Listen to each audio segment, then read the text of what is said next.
jail reports than I did PSIs. They're more voluminous. Same names I keep saying. Good morning. Are you Jacqueline Young? And Mr. Lewis, will your client waive the formal reading of the indictment and the motion? He does, Judge. Mr. Young, in cause number 250309, you're charged with a third-degree felony offense of evading arrest or detention with the use of a vehicle from February 26th of 2025. And how do you plead to that charge? Are you pleading guilty freely and voluntarily? Speak up. And are you pleading guilty because you actually did what they charged you with? I have here on the computer some documents that have your signature on them that the state has marked as exhibit number 1. Before you signed these, did you go over them with Mr. Lewis? Speak up. Yeah. Because let me tell you something. I bet you're not talking that low when you're acting up like all these jail incident reports tell me. When you're calling. Right out of the gate, this might sound routine, but don't be fooled. Evading with a vehicle is serious. We're talking about a charge that can instantly put someone on the fast track to prison. And the judge? She's already sizing him up before he even finishes answering. Names, and you're acting a fool out at the jail. So use your big boy voice and answer my questions just like you do when you're acting nonsense to those correctional officers out there. Because I bet you're not whispering to them, are you? Are you? Because how you act at the jail, how you act right now, all determines whether I even go along with this plea agreement. I don't have to. You're on a probation. I don't have to take plea agreements on any probations. If I find that you violated your probation, I can give you anything I want to in that range of punishment. And I can say, you know what, I'm not going to let you guys negotiate. That I don't have to do that legally. So you better be careful with your faces and your words and your attitude, because I've read all of these and I already don't have a good feeling. Do you understand? So you need to give me a better feeling if you want me to go along with this plea agreement. Does that make sense? Okay. So, again, before you signed these, did you go over them with Mr. Lewis? Do you fully understand them? And here it comes, the tone shift. This is no longer just a plea hearing. It's a credibility test. The judge is signaling loud and clear. Your attitude matters just as much as your plea. If you come in low energy or disrespectful, you're already losing ground. And do you understand, if I follow the agreement that you made with the district attorney, that you will be waiving or giving up any right to appeal? Do you also understand, if you're not a U.S. citizen, that a plea of guilty or no contest may result in your deportation, exclusion from admission to the country, or denial of naturalization under federal law? State tenders number 1 in that case? No objection, Judge. It's admitted. Is there any evidence that Mr. Young is not competent? No, Judge. All right, so I'm going to find that you entered a plea of guilty freely and voluntarily. Find that you're mentally competent and you understand the nature and the consequences of that plea. Find sufficient evidence to find you guilty, and at this time find you guilty of evading arrest or detention with the use of a vehicle. Sentence you in accordance with your agreement to a term of 5 years in the Institutional Division of the Texas Department of Corrections. You will receive credit on that sentence for any time that you've been in custody that the law gives you the right to receive. Now, in cause number 2137857, Your Honor, it's a second amended. Just in the interest of economy, I would suggest we go forward on counts 1, 2, and 13. 13 being the offense he's already pled to. so you're on probation. We've got a probation for an evading arrest or detention with the use of a vehicle. And we've got 2 more evading arrest or detention? The second evading is a misdemeanor enhanced to a state jail. And Oh, count 20 right. reads motor vehicle. That's incorrect, Judge. It's evading on foot with, Okay. with priors. Okay, gotcha. So this shows that you were placed on probation August 29th of 2022 for evading with a vehicle, and that was a 10-year sentence in prison that was probated for 5 years. Is that correct? And the state's elected to proceed on counts 1, 2, and 13. Count 1 alleges that you failed to report as directed to the probation department on October 2nd of 2024. And is that true or not true? Count 2 alleges that you failed to work faithfully at suitable employment and provide verification of that. And is that true or not true? And then count 13 alleges that you were arrested for the offense of evading arrest or detention with the use of a vehicle February 26th of 2025. And is that true or not true?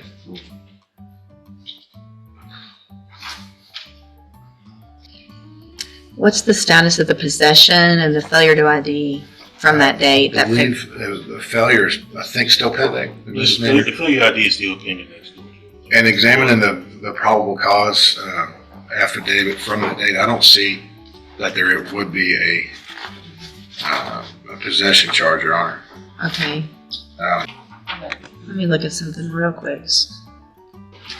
What I'm looking at, just so that you know, I'm trying to go back and find which administrative hearing talks about the allegation of his behavior to, it looks like there was something that happened with probation, one of the allegations. So I want to see a little more about that. That coupled with what's been going on in our jail may or may not affect my same thing. It's the same thing. You did the same thing to your probation officer that you're doing in the jail. Do you really think that your probation officer is going to go on a date with you?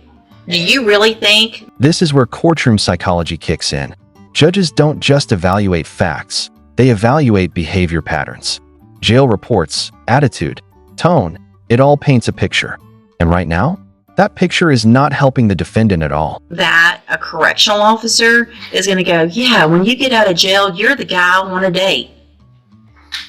You got in trouble for saying and talking like that to your probation officer, and now you're doing it when you're in jail. Curse loudly about the work you had to do for your community service, calling it slavery. You think community service is slavery? Do you think that? It's the same. I'm not taking 5 on the MTRP. I've already taken 5 on the other. Y'all can renegotiate or you can let me do it. So I'll hold everything right now. Y'all go visit some more, but that's.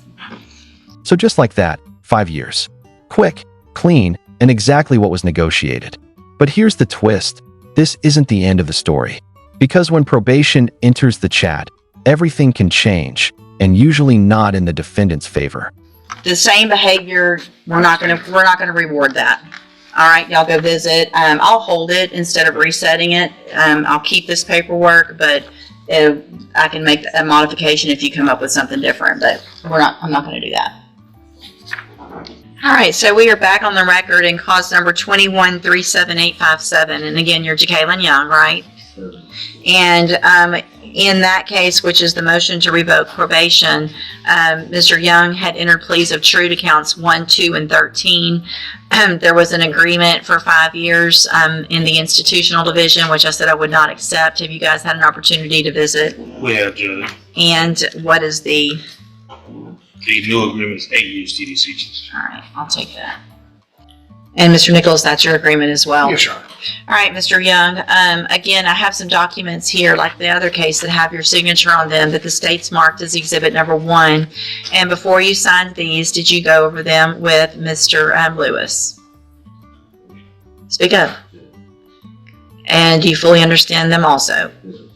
And I have made the notation with everyone's agreement on the agreed punishment recommendation page that that's changed from 5 to the 8. Yes, ma'am.